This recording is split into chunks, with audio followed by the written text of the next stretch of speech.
Hello hello everyone. Chaudhary Vedram college of higher education Siraudhan Gulaothi की ऑनलाइन कक्षाओं में आप सभी का बहुत बहुत स्वागत। आज हम एक नई शुरुआत करने जा रहे हैं। तो एमकॉम सेकंड सेमेस्टर में आपको पता ही है कि 3 बुक हम लोगों के पास हैं, 3 पेपर हम लोगों के पास हैं इस बार, जिसमें से एक पेपर कारपोरेट फाइनेंशियल अकाउंटिंग जिसका कोड I 2002 है। हम यहाँ से अपनी आज ऑनलाइन कक्षाओं की शुरुआत करेंगे। तो सिलेबस आपके सामने है, आप स्क्रीनशॉट ले लेंगे। यूनिट फर्स्ट में कारपोरेट से रिलेटेड बातें हैं, दूसरे में कंसोलिडेशन से है, तीसरे में वैल्यूशन है, फोर्थ यूनिट में जो है आपका कारपोरेट फाइनेंशियल रिपोर्टिंग है, फिफ्थ में इन्फ्लेशन अकाउंटिंग है। देखिए, इसमें सबसे छोटा जो यूनिट है वो यूनिट नंबर 3 है, वैल्यूशन ऑफ इंटेंजिबल एसेट्स। तो हम लोग वैल्यूशन ऑफ इंटेंजिबल एसेट्स से ही आज इस टॉपिक की शुरुआत करेंगे।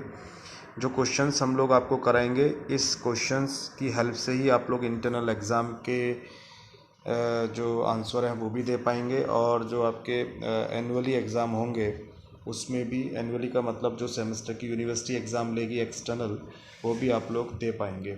तो हम लोग सबसे पहले समझते हैं वैल्यूशन ऑफ इंटेंजिबल एसेट्स। देखिए, इंटेंजिबल एसेट्स होता क्या है, पहले इसको हमको समझना है। देखिए, इंटेंजिबल एसेट्स का मतलब है कि जिसका कोई फिज़िकल एग्जिस्टेंस नहीं होता है। फिज़िकल एग्जिस्टेंस का मतलब हो गया कि जिसको छुआ ना जा सके, जिसको देखा ना जा सके, ऐसी एसेट्स को हम लोग बोलते हैं इंटेंजिबल एसेट्स। बट इससे पहले आपको ये पता होना चाहिए कि एसेट्स का वैल्यूशन किया क्यों जाता है, एसेट्स कितने तरह की होता है। तो पीछे की क्लासों में और लास्ट क्लासों में आप लोगों ने खूब समझा होगा, क्योंकि बीकॉम में अक्सर हम लोग ये बात करते हैं कि एसेट्स कितने तरह का होता है। लेकिन फिर भी हम लोग अगर थोड़ा सा याद नहीं रख पाए हों तो सामने आपके स्क्रीन पर है, एक बार थोड़ा सा दिमाग में रिमाइंड डाल लेंगे कि जो एसेट्स होता है, there are 4 types of assets. First is fixed assets, second current assets, third is wasting assets and fourth is fictitious assets. Fixed assets have 2 parts, tangible assets and intangible assets. Assets का means क्या होता है, पहले हमको यही समझना है। Assets का मतलब होता है कि बिजनेस को ऑपरेट करने के लिए, बिजनेस को प्रॉफिटेबल सिचुएशन में पहुंचाने के लिए जो भी हमारे पास होता है उसको हम लोग बोलते हैं एसेट्स। एसेट्स का मतलब कि जिससे हमारी प्रॉफिट की कैपेसिटी बढ़ती हो, जिसका फिजिकल एग्जिस्टेंस और नॉन फिजिकल एग्जिस्टेंस दोनों ही रूपों में जो बिजनेस को हेल्प करती हूँ, आगे बढ़ाने में हेल्प करती हूँ, उसको हम लोग एसेट्स बोलते हैं। तो first type is fixed assets. Fixed assets का मतलब होता है कि जो एक प्लेस से दूसरे प्लेस पर ट्रांसफरेबल ना हो, ट्रांसफ़र ना कर सकते हों, जिसको कैश में कन्वर्ट करने में भी थोड़ी हमें प्रॉब्लम होती हो, एकदम जल्दी से कैश में, हार्ड कैश में कन्वर्ट ना कर पाते हों, ऐसी एसेट्स को हम लोग फिक्स्ड एसेट बोलते हैं। करंट एसेट्स वो एसेट्स होती हैं जो विद इन 1 ईयर्स, जिनकी जो जिनका जो लाइफ होता है वो 1 साल से ज़्यादा नहीं होता है, उनको हम लोग करंट एसेट्स कहते हैं। अगर 1 साल से ज़्यादा इनकी लाइफ हो जाती है तो वो फिक्स्ड एसेट्स में चला जाता है। फिक्स्ड एसेट्स में हमेशा मोर देन 1 ईयर्स जो लाइफ होता है उसको फिक्स्ड एसेट्स बोलते हैं, और जिनकी लाइफ विद इन 1 ईयर्स, 1 साल के अंदर अंदर जो इसका एग्जिस्टेंस ख़त्म हो जाता है उसको हम लोग करंट एसेट्स बोलते हैं। जैसे कैश है, बैंक है, डेटर्स है, बिल्स रेसिवेबल है, ट्रेड रेसिवेबल है, प्रीपेड एक्सपेंसेस हैं। ओके, तो this is the example of the current assets. Wasting assets वो एसेट्स होती हैं जिनको ढूंढ लिया तो ठीक है, नहीं तो वो वेस्ट पड़ी हुई हैं। जैसे जितनी भी लाइन है, माइन है, ठीक है ना, करीज हैं, ये जो चूने की खानें होती हैं, पेट्रोल होता है, इनको ढूंढ लिया तो ठीक है, अदरवाइज ज़मीन के नीचे पड़ी हुई हैं, वेस्ट पड़ी हुई हैं। This is a wasting assets. And fictitious assets होती हैं ऐसी एसेट्स जो आर्टिफिशियल हैं, यानी जो एसेट्स नहीं होती बट एसेट्स के रूप में शो करी जाती हैं। हम लोग आगे जब इसको पढ़ेंगे चैप्टर होल्डिंग का और एमलगमेशन का, तो वहाँ पर इस पर डीपली एनालिसिस करेंगे। फिक्टिटी एसेट्स का मतलब आप लोग इतना समझ लीजिए कि this is a capital loss, ठीक है ना। Capital loss. अब इसमें समझना पड़ेगा कि रेवेन्यू लॉस क्या होता है, कैपिटल लॉस तो टॉपिक बहुत बड़ा हो जाएगा, हम लोग बाद में धीरे धीरे डिस्कस करेंगे। तो फिलहाल fixed assets means capital loss, और ऐसी एसेट्स जो कैसी हों, आर्टिफिशियल हो, बनावटी हो, उसको हम लोग बोलते हैं फिक्टिशियस एसेट्स। तो टेंजिबल एसेट्स, फिक्स्ड एसेट्स के दो पार्ट होते हैं, टेंजिबल एसेट्स और इंटेंजिबल एसेट्स। तो टेंजिबल एसेट्स मीन्स ऐसी एसेट्स जिसका फिजिकल एग्जिस्टेंस हो, जिसे छुआ जा सकता हो, जिसे देखा जा सकता हो, जिसकी कुछ शेप हो, जिसका फिजिकल एग्जिस्टेंस हो, उसको हम लोग बोलते हैं इंटेंजिबल टेंजिबल एसेट। जैसे लैंड है, बिल्डिंग है, मशीन है, फर्नीचर है, प्लांट है, ये जो होते हैं ये सब आपके टेंजिबल एसेट्स होते हैं। टेंजिबल एसेट्स को दो पार्टों में बांटा जाता है, लिमिटेड लाइफ और अनलिमिटेड लाइफ। ऐसी एसेट्स, ऐसी टेंजिबल एसेट्स जिनकी लाइफ लिमिटेड हो, यानी कुछ समय बाद वो बेकार हो जाती हूँ। ऐसी एसेट्स जिनकी लाइफ अनलिमिटेड हो। अमूमन जितनी भी एसेट्स होती हैं वो सब की सब लिमिटेड लाइफ वाली होती हैं, चाहे वो बिल्डिंग है, चाहे वो मशीन है, चाहे वो फर्नीचर है। आफ्टर सम टाइम वो ख़त्म हो ही जाती हैं। जैसे बिल्डिंग है तो बिल्डिंग 10 साल, 20 साल, 30, 40, 50 साल बाद वो बेकार होने लगती है, और फर्नीचर है ऐसा, वही प्लांट भी सब ऐसा बेकार होने लगता है। बट एक एसेट्स ऐसी है जो अनलिमिटेड लाइफ, जिसका जीवन जो है असीमित समय तक बढ़ता रहता है, और जब तक रहती है उसकी कीमत बढ़ता ही बढ़ता है। ऐसी एसेट्स होती है लैंड, ज़मीन। ज़मीन एक ऐसी एसेट्स होती है जिसकी लाइफ जो है वो अनलिमिटेड होती है। तो टेंजिबल एसेट्स में लिमिटेड लाइफ और अनलिमिटेड लाइफ समझ में आया होगा। इनटेंजिबल एसेट्स को हम लोग देखें तो इनटेंजिबल एसेट्स जिसका कोई फिजिकल एग्जिस्टेंस नहीं होता, जिसको देख नहीं सकते, जिसको छू नहीं सकते, सिर्फ महसूस कर सकते हैं, बट बिजनेस के लिए बहुत इंपॉर्टेंट होती हैं। तो ये जो होती हैं ये 5 तरह की होती हैं: goodwill, patents, copyright, trademark and software. Goodwill को हिंदी में ख्याति बोलते हैं, पेटेंट्स को एकस्व बोलते हैं, कॉपीराइट को एकाधिकार बोलते हैं, ट्रेडमार्क को व्यापार चिन्ह बोलते हैं, और सॉफ्टवेयर होता ही है। इनको कभी देखा नहीं जाता है, पर बिजनेस को रन करने में, बिजनेस को आगे बढ़ाने में इनकी बहुत हेल्प होती है। इनके बिना कोई बिजनेस आगे चल नहीं सकता है। तो टेंजिबल एसेट्स या इंटेंजिबल एसेट्स, क्वेश्चन ये राइज होता है कि इनका वैल्यूशन किया क्यों जाता है। देखिए, वैल्यूशन तो हर किसी का होता है। वैल्यूशन करने से पता चलता है कि उस एसेट्स की बेस प्राइस कितनी है, कॉस्ट प्राइस कितनी है, या मार्केट में वैल्यू कितनी चल रही है। क्योंकि अगर हम लोग उसका वैल्यूशन नहीं करेंगे तो हमको अगर बिजनेस को सेल करना है, या किसी बिजनेस को परचेज करना है, या हमें खुद ही उस बिजनेस की वैल्यू पता करनी है कि उस बिजनेस की आजकल कीमत कितनी चल रही है, तो हम पता कैसे कर पाएंगे। तो इसलिए इन एसेट्स का वैल्यूशन किया जाता है अलग अलग डेट को, अलग अलग ईयर्स में। तो टेंजिबल एसेट्स का वैल्यूशन करना तो बहुत ही सिंपल हो गया, जो दिखाई दे सकता है, जिसकी वैल्यू ऑलरेडी हमको पता है, जो हमने खरीदी है, तो उसका बुक में भी रजिस्टर है, उसका रिकॉर्ड भी मेंटेन है, तो उसको हम आसानी से देख सकते हैं। इनटेंजिबल एसेट जिसको देखा ही नहीं जा सकता, जिसको छुआ ही नहीं जा सकता, प्रॉब्लम तो वहाँ क्रिएट होगी कि इनटेंजिबल एसेट्स का वैल्यूशन कैसे किया जाए। तो इसीलिए यह चैप्टर बनाया गया कि इनटेंजिबल एसेट्स का वैल्यूशन कैसे किया जाता है। तो पहली बात तो इनटेंजिबल एसेट्स पे हम लोग फोकस करेंगे। दूसरा, इनटेंजिबल एसेट्स में ये 5 चीज़ें आती हैं: goodwill, patents, copyright, trademark and software. अब इन पांचों का वैल्यूशन एक ही तरीके से होता है, चाहे गुडविल का वैल्यूशन करिए, चाहे पेटेंट्स का करिए, चाहे कॉपीराइट का, चाहे ट्रेडमार्क का, चाहे सॉफ्टवेयर का। इन सब का वैल्यूशन जो होगा उनका तरीका एक ही होगा। इसमें से हम लोग गुडविल को लेके चलेंगे, तो गुडविल का मतलब, गुडविल का वैल्यूशन अगर हम लोग कर रहे हैं तो उसका मतलब पेटेंट्स का भी ऐसे ही होगा, कॉपीराइट्स का भी ऐसे ही होगा, ट्रेडमार्क का भी ऐसे ही होगा, सॉफ्टवेयर का भी ऐसे ही होगा। हाँ, इनका अगर हम लोग मीनिंग समझें कि what is goodwill, what is patents, what is copyright, what is trademark, what is software, तो वैसे तो ये डीपली हैं, लेकिन मैं यहाँ थोड़ा थोड़ा सा आपको बता देता हूँ, आगे जाके हम लोग डीपली एनालिसिस करेंगे। देखिए, गुडविल को तो हम लोग समझेंगे ही। पेटेंट्स का मतलब समझिए, पेटेंट्स क्या होता है। पेटेंट्स का मतलब होता है कि एकस्व का मतलब होता है कि जो कंपनी अपने प्रोडक्ट को या अपने प्रोडक्ट के किसी फार्मूले को जो फॉलो कर रही है, उसको कोई भी और लोग कॉपी ना कर पाएँ, तो उसके लिए पेटेंट्स राइट के लिए जाते हैं। पेटेंट्स ले लिया जाता है कि सिर्फ इस फार्मूले को मैं ही यूज़ कर सकता हूँ, तो वो पेटेंट्स कहलाता है। जैसे सपोज करो कि एल्पेनलीबे की टॉफ़ी आती है, तो एल्पिन लेबी की जो टॉफ़ी आती है, एल्पिन लेबी में जो कंपोनेंट्स गिरे हुए हैं कि इसमें मिल्क कितना गिरता है, उसमें जो है फ्रूट्स इतना गिरता है, उसमें चॉकलेट पाउडर इतना गिरता है, या उसमें जो है डेयरी प्रोडक्ट्स कितने गिरते हैं।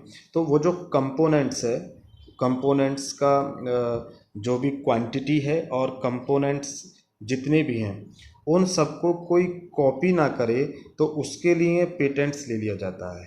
अगर ऐसा कोई मार्केट में इस कंपोनेंट्स को अगर यूज़ करेगा तो वो फिर कानूनन अपराध होगा, उस पर केस किया जा सकता है। तो दैट्स कॉल्ड आर पेटेंट्स, उसको हम लोग पेटेंट्स बोलते हैं। कॉपीराइट का मतलब होता है कि अब जैसे यही एल्पिन लेबी है, तो एल्पिन लेबी क्या काम करती है कि एक नई टॉफ़ी मार्केट, सपोज करो कि मार्केट में आती है जिसका नाम स्वीटी है, स्वीटी टॉफ़ी मार्केट में आती है सपोज करो।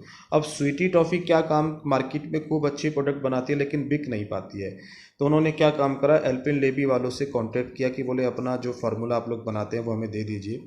तो उन्होंने क्या काम करा कि एल्पिन लेबी वालों ने कहा कि नहीं, आप लोग जो है क्या काम करेंगे कि हम आपको दे तो देंगे लेकिन हम आपसे जो है 1 करोड़ रुपए लेंगे। तो 1 करोड़ या 2 करोड़ में जो भी इनका एडजस्टमेंट होता है उस फॉर्मूले को ये कॉपी करने का राइट दे देते हैं। दैट्स कॉल्ड आर कॉपीराइट को, जैसे कि नाम से क्लियर है, कॉपी राइट, कॉपी करने का जब अधिकार मिल जाता है that's called are copyright. After it trademark. अभी मैं आपको डीपली नहीं ले जा रहा हूँ क्योंकि डीपली लेके जाऊँगा तो बहुत टाइम लग जाएगा, इस पे आगे धीरे धीरे हम लोग डिस्कशन करेंगे। ट्रेडमार्क क्या होता है, देखिए किसी भी बिजनेस का, किसी भी कंपनी का अपना एक चिन्ह होता है, एक लोगो होता है जिससे उस बिजनेस की, उस प्रोडक्ट की पहचान होती है। जैसे आप लोगों ने देखा होगा कि मार्केट में टाटा की जितने भी प्रोडक्ट आते हैं तो टाटा के हर बस पे इस तरह का साइन मिलेगा। जैसे एलजी का कोई भी प्रोडक्ट खरीदो तो एलजी के हर प्रोडक्ट पे आपको इस तरीके का साइन मिलेगा, समथिंग ऐसे कुछ करके, ठीक है ना।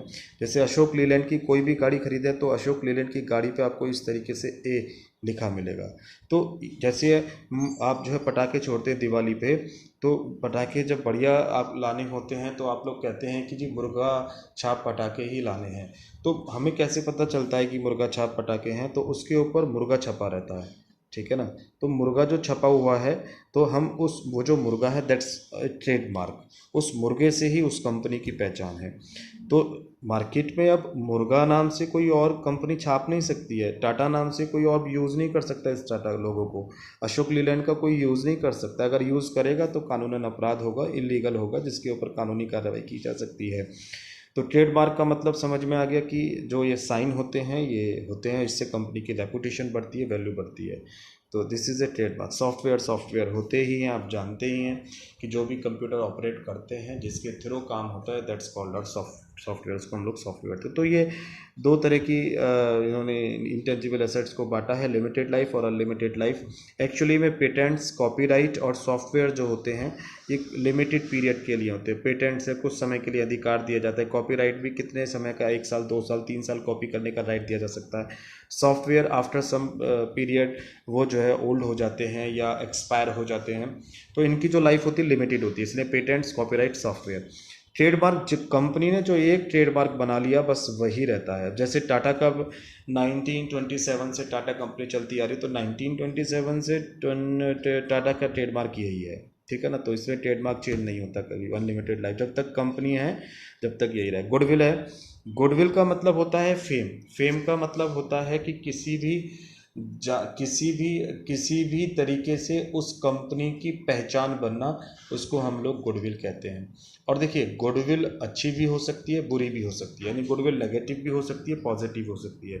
राम जी को याद करा जाता है अच्छे कामों के लिए, तो रावण की भी उतनी ही प्रसिद्धि है, लेकिन रावण को बुरे कामों के लिए याद करा जाता है। तो इसका मतलब कि बोथ हैव गुडविल, दोनों के पास गुडविल है, राम के पास भी रावण के पास भी। बट इतना है कि राम के पास पॉजिटिव गुडविल है और रावण के पास जो है नेगेटिव गुडविल है। तो गुडविल हमेशा सबके पास रहती है हमेशा, तो इसलिए उसकी भी लाइफ कैसी है, अनलिमिटेड। तो हम लोग इन्हीं को एनालिसिस करेंगे कि इनका क्या होता है, कैसे काम करता है। आई होप आप लोगों को बेटर समझ में आ रहा होगा। आप लोग इनको नोट करते रहिएगा, इनके स्क्रीनशॉट लेते रहिएगा या हैंड टू हैंड, या आप लोग इसको कॉपी में नोट करते रहिएगा और नोट्स बनाते रहिएगा, वरना आपके पास वीडियो है, जब मर्जी आप लोग इसको देखते रहिएगा। तो हम लोग चलते हैं इंटेंजिबल एसेट्स को। इन्होंने कहा है कि व्हाट इज़ इंटेंजिबल एसेट्स, तो which do not have a physical existence, ऐसी एसेट्स जिसका कोई फिजिकल एग्जिस्टेंस नहीं होता है, जो दिखाई नहीं दे सकती हैं, जो छू नहीं सकते हैं, जो नॉन टचेबल हैं, जिसको सिर्फ महसूस किया जा सकता है, ऐसी एसेट्स को हम लोग इंटेंजिबल बोलते हैं। हिंदी में इसको बोलते हैं अदृश्य संपत्तियाँ। ऐसी संपत्तियाँ जो दिखाई नहीं दे सकती उसको हम लोग अदृश्य संपत्ति बोलते हैं। ये हमने पढ़ ही लिया है कि ये 5 तरह की होती: goodwill, patents, copyright, trademark and software. तो ये कितने तरह की एसेट्स होती हैं हमने इसमें पढ़ लिया। क्वेश्चन ये राइज होता है अब कि गुडविल को लोगों ने कैसे कैसे जो है डिफ़ाइन किया। मैंने आपको बताया वैसे कि गुडविल क्या होती है, गुडविल कैसे होती है। गुडविल की कभी डेफिनेशन आपसे अब नहीं पूछेगा, गुडविल का मीनिंग आपसे नहीं पूछेगा, क्योंकि बीकॉम लेवल का ये क्वेश्चन नहीं है, ये बीकॉम लेवल का क्वेश्चन है, एमकॉम लेवल का नहीं है। तो इसलिए फिर भी हमने लिख लिया है। कह रहा है कि ख्याति, संबंधों तथा प्रसिद्धि से होने वाला लाभ है। लॉर्ड लेडने ने ये बात कही है, हम इसको समझ लेते हैं कि ख्याति, संबंधों और प्रसिद्धि से होने वाला लाभ है। अब देखिए बड़ी डीप बात इसने कही है। कह रहा है कि फेम से होने वाले जो बेनिफिट होते हैं उसको हम लोग गुडविल कहते हैं। सपोज करो कि गुलावटी में कोई समोसे बनाता है। अब समोसे बनाने वाले 3 लोग हैं, ठीक है। मान लीजिए कि एक एक्स हैं, एक वाई बनाते हैं, एक जेड बनाते हैं। इसमें से सिर्फ वाई की जो है मार्केट में वैल्यू अच्छी है। समोसे जो बनाता है इसमें से वाई बड़े अच्छे बनाता है। वाई जो है पनीर भी गेरता है, उसमें मटर भी डालता है, काजू भी डालता है, बढ़िया तरीके से समोसे बनाता है। 10 रुपीज़ का समोसे तीनों देते हैं। तो अब अगर हम लोग कहें कि भाई हमें समोसे खाने हैं, तो तुरंत ही आप लोग क्या कहेंगे कि हमें वाई के पास से समोसे लाने हैं। अब वाई के पास से हम समोसे ला रहे हैं, तो इसका मतलब कि वाई के पास क्या है, गुडविल है। एक्स और जेड के पास भी है, बट कैसी है, नेगेटिव है। तो इसलिए गुडविल तीनों के पास है, लेकिन इनके पास फेम नेगेटिव वाली है और वाई के पास फेम कैसी है, पॉजिटिव वाली है। तो इसको बेनिफिट ज़्यादा होगा, इसकी सेल ज़्यादा होगी। अगर ये प्राइस 10 से 11 भी कर देता है तब भी लोग इसका ही माल लेना पसंद करेंगे, क्योंकि क्वालिटी प्रोडक्ट है। तो यही इन्होंने क्या है कि ख्याति, संबंधों तथा प्रसिद्धि से होने वाला लाभ है। नेक्स्ट, लॉर्ड एल्डन कहते हैं ख्याति संभावना के अतिरिक्त और कुछ नहीं है कि पुराने ग्राहक पुराने ही स्थान को चुन लेते हैं। देखिए एक हमने जब गुडविल पढ़ी, तो कभी जब हमने पढ़ी तो हमारे सर ने बताया कि पुराने ग्राहक पुराने ही स्थान पर स्वयं खींचे चले आते हैं, तो उसे हम ख्याति कहते हैं। पुराने ग्राहक, ओल्ड कस्टमर, ठीक है, पुराने ही स्थान पर, ओल्ड प्लेस पर स्वयं खींचे चले आते हैं, उसे हम क्या कहते हैं, उसे हम लोग गुडविल कहते हैं। जैसे फॉर एग्जांपल कि गुलावटी का हम लोग एग्जांपल लें, तो गुलावटी में मैं आपसे कहूँ कि भाई जो है मुझे जो है बढ़िया मिठाई खानी है, तो बढ़िया मिठाई खानी है, तो बढ़िया मिठाई खाने का मतलब हो गया कि जिस पे बढ़िया मिलती हो, स्वादिष्ट मिलती हो, टेस्ट बढ़िया हो, प्योरिटी के साथ मिलती हो, वहाँ पर हम लोग जो है जाना पसंद करेंगे।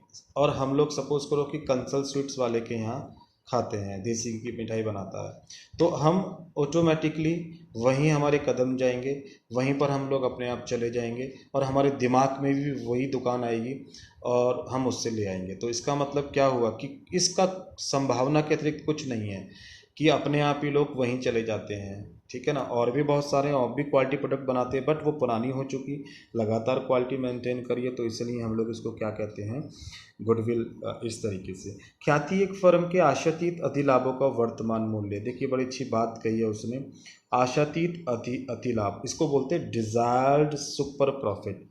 डिजायर्ड सुपर प्रॉफिट क्या होता है इसको समझ लीजिएगा, मॉरिसो ने ये बात कही है, आगे हम लोग डिस्कशन करेंगे भी। ख्याति एक सुनाम, एक व्यवसाय के उपक्रम संबंध सभी अनुकूल गुणों का मूल्य और विकसन ने ये बात कही है। देखिए पहले हम लोग समझते हैं कि इसने कहा आशातीत अधिलाभ क्या होता है। आशातीत अधिलाभ का मतलब क्या होता है, देखिए आशातीत अधिलाभ का मतलब है डिज़ायरेबल सुपर प्रॉफिट। ये सुपर प्रॉफिट क्या होता है, देखिए सुपर प्रॉफिट का मतलब होता है average profit minus normal profit. अब एवरेज प्रॉफिट और नॉर्मल प्रॉफिट ये तो अकाउंट के हिसाब से हो गया। अगर अपनी भाषा में मैं आपको बताऊं कि कोई एक बिजनेसमैन है और वो दो बिजनेसमैन हैं, ये भी हलवाई का काम करते हैं। सपोज़ करो कि एक बिजनेसमैन दूसरा है, वो भी हलवाई का काम करता है, ठीक है। दोनों की जो दुकान है वो मान लीजिए एक ही जगह के आसपास हैं। मान लीजिए कि बिजली घर पर है दोनों की दुकान। अब क्या होता है कि दोनों ने 5-5 लाख रुपए बिजनेस में लगाए, और 5 लाख रुपए लगाकर ये अनुमान लगाया जा रहा है कि आजकल जो मार्केट में रेट चल रहा है वो 10% का रेट चल रहा है, यानी 5 लाख का 10%, 50,000 रुपीज़ का प्रॉफिट इनको, और 50,000 रुपीज़ का प्रॉफिट इनको होना चाहिए। तो ये जो होना चाहिए, जो नॉर्मल सिचुएशन है, ये नॉर्मल प्रॉफिट है, इतना तो होना ही चाहिए, ओके। लेकिन इसमें से क्या हुआ कि B1 ने अपनी क्वालिटी को ज़्यादा बेटर करके, या अपनी कम्युनिकेशन स्किल को बढ़ा के, या अपनी बहुत ज़्यादा जो है लेबर करके, मेहनत करके, उन्होंने जो प्रॉफिट है वो 70,000 अर्न कर लिया। देखिए होना चाहिए भी 50, जो रेट चल रहा है आसपास का 50 के आसपास चल रहा है, लेकिन इन्होंने कमा कितना लिया, 70,000। तो ये जो 70,000 है, this is a average profit, okay. And जो ये 50,000 है, ये जो है आप लोगों का ये नॉर्मल प्रॉफिट है, ठीक है। 70,000 और 50,000 के बीच का जो डिफरेंस है, that's called a super profit, अधिलाभ। अधिलाभ का मतलब अधिक लाभ। जब अधिक लाभ कमाया जाता है तो वो गुडविल के कारण से ही अधिक लाभ कमाया जा सकता है, इसी को हम लोग सुपर प्रॉफिट बोलते हैं। तो मीनिंग समझ में आया होगा आप लोगों को। देखिए अब हम लोग चलते हैं कि नेचर ऑफ गुडविल, इसकी नेचर क्या है, यानी कि इसका स्वभाव क्या है, गुडविल कितने तरह से रिएक्शन करती है। तो देखिए गुडविल में अब तक हमने ये तो समझ ही लिया है कि गुडविल का मतलब फेम होता है, और फेम का मतलब होता है कि किसी भी नॉर्मल सिचुएशन में अगर हम लोग एक्स्ट्रा जो करते हैं वो गुडविल के कारण से ही हो पाता है। तो इसलिए वो गुडविल एक्स्ट्रा जो हमको प्रॉफिट दे रही है, वो एक्स्ट्रा प्रॉफिट कौन सी गुडविल के कारण से हो पा रहा है, तो इसलिए हमें उसकी नेचर भी समझना बहुत ज़रूरी है। तो देखिए हमारे अकाउंट्स में जो गुडविल होता है, there are 4 types of the nature of goodwill. Dog goodwill, dog मतलब dog types natures, cat types natures, rat types nature and rabbit types nature. देखिए यहाँ पर जो है आपको लग रहा होगा कि जूलॉजी शुरू हो गई है। डॉग माने कुत्ता, कैट माने बिल्ली, रैट माने चूहा, रैबिट माने खरगोश। एक्चुअली में यहाँ पर ये बताया गया है कि जो इनका नेचर होता है, जो डॉग, कैट, रैट, रैबिट की कैरेक्टरिस्टिक्स होती हैं, इस टाइप के जो फंक्शन होते हैं, इनके फंक्शन के बेस पर गुडविल को डिफाइन किया गया है। देखिए मैं आपको बताता हूँ, जैसे डॉग गुडविल है। डॉग गुडविल का मतलब हो गया डॉग गुडविल का मतलब हो गया डॉग गुडविल का मतलब हो गया कि जिस पर्सन में कुत्ते के स्वभाव की ख्याति पाई जाती है, डॉग टाइप की जो है नेचर होती है, उनमें जो गुडविल होती है वो डॉग नेचर गुडविल होती है। यानी कि कुत्ते का स्वभाव होता है स्वामी भक्त होना। कुत्ते का जो नेचर होता है कि वो अपने मालिक को नहीं छोड़ सकता, बाकी सब छोड़ देगा। वो उसे कितना भी दूर छोड़ाइए आप लोग, वो जो है घूम फिर के फिर अपने मालिक के पास सूंघता हुआ पहुंच जाता है। तो इसका मतलब क्या हो गया कि ऐसे पर्सन, ऐसे बिजनेस जहाँ पर जो जिस प्लेस की जहाँ पर कोई इम्पोर्टेंस नहीं होती, उन्हें चाहे आप यहाँ पे खोल लीजिए, चाहे दूसरी जगह खोल लीजिए, चाहे आप तीसरी जगह खोल लीजिएगा, वहाँ कस्टमर कहीं भी आने के लिए तैयार हो जाता है। ऐसी जिनके पास गुडविल होती है उनको हम लोग डॉग नेचर की गुडविल कहते हैं। इट मीन्स कि जैसे डॉक्टर है, तो डॉक्टर के पास जो होती है वो डॉक्टर के पास डॉग टाइप नेचर की गुडविल होती है। डॉग टाइप्स का मतलब हो गया कि डॉक्टर बहुत अच्छा, मान लीजिए हार्ट स्पेशलिस्ट हैं कोई डॉक्टर, मान लीजिए इनका नाम है मिस्टर नारंग। तो मिस्टर नारंग जो है डॉक्टर हैं, और ये डॉक्टर बहुत बढ़िया हैं, तो ये गुलावठी में बैठते हैं। तो गुलावठी के कस्टमर सारे इनके पास जाएंगे। अब ये सपोज करो कि हापुड़ बैठने लगे, तो गुलावठी के जितने भी पेशेंट हैं वो सब हापुड़ चले जाएंगे नारंग से इलाज कराने के लिए। सपोज करो कि ये मेरठ बैठने लगे, तो मेरठ चले जाएंगे सारे पेशेंट। तो ऐसे जो पर्सन होते हैं, ऐसे जो बिजनेस होते हैं, उनके पास डॉग नेचर की होती है। जैसे लॉयर है, जैसे टीचर है, लॉयर के पास अच्छा लॉयर होगा तो सब कहीं भी उसके पास जाने के लिए तैयार होंगे। टीचर है, कहीं भी पढ़ने के लिए तैयार होंगे। तो ऐसे लोगों के पास, जैसे चार्टर्ड अकाउंटेंट है, तो ऐसे लोगों के पास हमेशा डॉग नेचर्स की गुडविल होती है। अगर वैल्यू की बात करें तो इनकी जो वैल्यू होती है, इसका वैल्यूशन किया जाए, इस टाइप की जो गुडविल होती है उसका वैल्यूशन जो किया जाए, तो उसकी जो वैल्यूशन किया जाए तो उसकी वैल्यू वेरी लेस, बहुत कम कीमत की गुडविल उनके पास होती है, ठीक है ना, क्योंकि उसको हम लोग बेच नहीं सकते हैं, ठीक है ना। अब बेच नहीं सकते हैं, वैल्यू कैसे निकाली जाती है, आगे हम लोग इस पे चर्चा करेंगे आप लोगों से कि वैल्यूशन कैसे किया जाता है, पूरा चैप्टर ही इस पे से। तो फिलहाल अभी इतना समझिएगा कि जो डॉग टाइप्स की गुडविल होती है वो किस तरह का बिहेव करती है, किन किन पर अप्लाई होती है। Okay, after it cat nature की गुडविल, बिल्ली के स्वभाव की ख्याति। देखिए बिल्ली जो होती है, बिल्ली का करेक्टरिस्टिक्स होता है कि बिल्ली कभी जगह को नहीं छोड़ती है, चाहे एक बार जहाँ रहने लगेगी वहीं रहेगी। देखा होगा कि खंडर हो जाए, जगह बेकार हो जाए, पुरानी हो जाए, टूट जाए, फूट जाए, लेकिन वो जगह को नहीं छोड़ती है। मालिक आते रहेंगे, बदलते रहेंगे, वहाँ पर लोग आते रहेंगे, जाते रहेंगे, बट बिल्ली अपनी जगह नहीं छोड़ती। इसलिए जितनी भी पुरानी पिक्चर देखते हो, भूत की पिक्चर और जो है ये डरावनी पिक्चर होती है, उसमें सबसे पहले बिल्ली दिखाई जाएगी। तो वो इस बात का इंडिकेशन करते हैं कि ये जगह बहुत साल पुरानी है, सैकड़ों साल पुरानी है। तो इसका मतलब क्या हुआ कि गुडविल, कैट टाइप की गुडविल इस बात पे जोर दे रही है कि जगह जगह की महत्ता बता रही है, प्लेस की वैल्यू दे रही है। इसका मतलब हो गया कि कोई दुकान एक प्रॉपर जगह पर है और उस प्रॉपर जगह पर होने के कारण से उसकी सेल ज़्यादा होती है। अगर उसी दुकान को, उसी मालिक को, उसी टाइप की दुकान को किसी दूसरी जगह शिफ्ट कर दिया जाए तो उसकी सेल बिल्कुल ज़ीरो हो जाती है।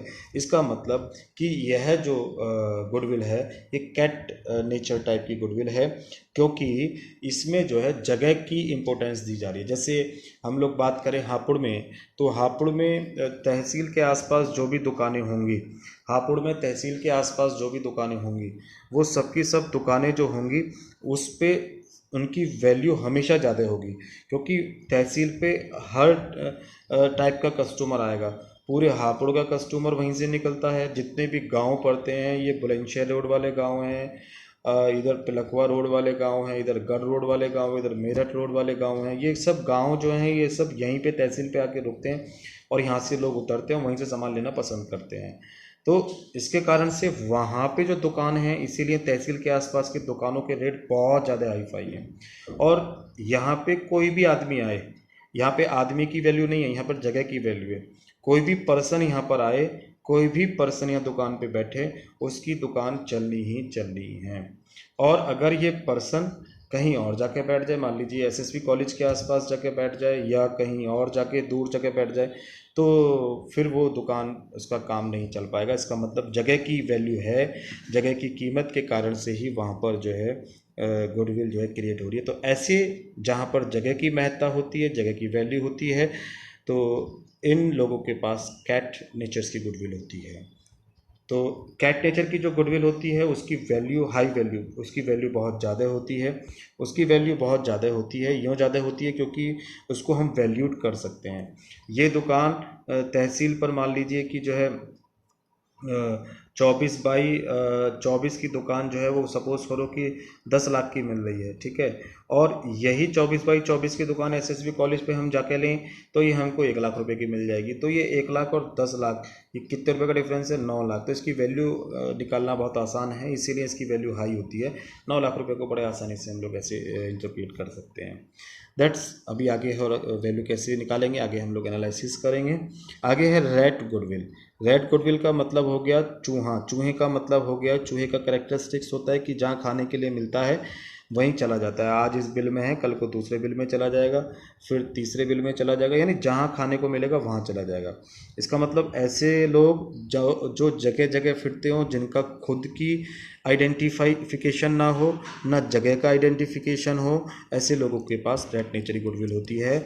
जैसे ठेले वाले, जैसे रेहड़ी वाले, जैसे जो है पटरी वाले, जैसे जो ये जो मेला लगता है, रामलीला होती है या कुछ भी होता है, इसके बाहर जो दुकान लगा लेते हैं गुब्बारे वाले और ये ठेले वेले वाले होते हैं, तो इनके पास जो होती है वो रेट नेचर्स की गुडविल होती है। इनकी वैल्यू बिल्कुल ज़ीरो होती है, क्योंकि ना इनके पास जगह की इंपॉर्टेंस होती है, ना खुद का इनका जो है इंपॉर्टेंस होता है। तो this is a rate types goodwill. And after it rabbit nature. Rabbit nature की बात करी जाए तो रैबिट का नेचर, खरगोश का नेचर जो होता है वो ये होता है कि खरगोश डरपोक होता है। खरगोश को आप लोग छोड़ेंगे तो एक लिमिटेड डिस्टेंस तक जाएगा, फिर वापस आ जाएगा, फिर इतना जाएगा, फिर इतना वापस आ जाएगा, फिर इतना जाएगा, फिर वापस आ जाएगा। यानी वो एक लिमिट बना लेता है, उस लिमिट से आगे वो नहीं जा पाता है। तो ये लिमिट्स जो बन गई हैं, इस लिमिट से ऊपर यानी लोग जानते हैं बट इतनी लिमिट तक जानते हैं। इसका मतलब कि ऐसे लोग जिनको कुछ लोग जानते हों तो उनके पास जो होती है वो रैबिट नेचर से गुडविल होती है। जैसे जितनी भी मेट्रोपॉलिटन सिटीज़ होती हैं, बम्बई है, दिल्ली है, गाज़ियाबाद है, तो इनमें क्या है कि बड़ी बड़ी कॉलोनियाँ होती हैं, बड़े बड़े जो ये बिल्डिंग होती हैं, फ्लैट होते हैं जिसमें, तो वो क्या उनके आसपास एक छोटी सी दुकान होती है कॉलोनियों में, तो उनके आसपास के लोग उन्हीं से सामान खरीदना पसंद करते हैं। वो सामान खरीद लाते हैं, दूध है, ब्रेड है या साबुन वगैरह है, छोटा मोटा सामान। तो उनको वही लोग जानते हैं, दूसरी कॉलोनी में दूसरा दुकान वाला होता है, तीसरी कॉलोनी में तीसरा दुकान वाला होता है। तो ऐसे लोग जिनके पास इस टाइप की गुडविल होती है तो उनको हम लोग कहते हैं रैबिट नेचर्स की गुडविल। इनकी वैल्यू बहुत कम होती है, लेस वैल्यू होती है इनकी। तो आई होप, मैं समझता हूँ कि आपको पूरा समझ में आ रहा होगा। तो आगे का डिस्कशन हम लोग नेक्स्ट क्लास में करेंगे, क्योंकि वीडियो अगर लंबी हो जाती है तो उसकी दो प्रॉब्लम होती हैं। एक तो उसको अपलोड करने में बहुत ज़्यादा दिक्कत होती है, दूसरा उसकी क्वालिटी का भी हमें पता नहीं चल पाता कि क्वालिटी बेटर आ रही है या नहीं आ रही है। तीसरा रिएक्शन भी हमें पता नहीं चल पाता है। सो आई होप आप लोगों को बेटर समझ में आया होगा, ये वीडियो आपके लिए बहुत हेल्पफुल होगी। तो आशा है कि आप इस वीडियो से, इस लेक्चर से अपना पूरा फ़ायदा उठाएंगे। आपका दिन शुभ हो। बहुत बहुत धन्यवाद।